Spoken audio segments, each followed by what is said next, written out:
IFM News Regional. Nagpasar iti minor injuries tinang imaneho ti CRV. Kalpasan na idumpar iti poste ken pader iti maysa a pagtaengan iti barangay Gimod, Bantay, Ilocos Sur.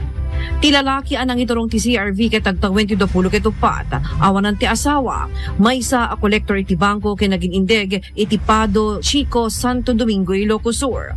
Basar kini Police Captain Donald Sud Pagalanan iti Bantay Municipal Police Station ket nagpapaamyanan ang direksyon ti CRV ket idinadanon ti naso a lugar ket nawanan ti kontrol ti manibela ti driver ang mapapati ang nakainom iti arak rason na napan iti bangir a linya ken nagderdiretso iti poste ken pader iti maysa a pagtaengan.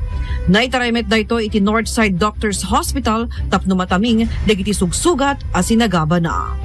Para iti IFM News, siya ni Idol Tony G, Tatak IFM.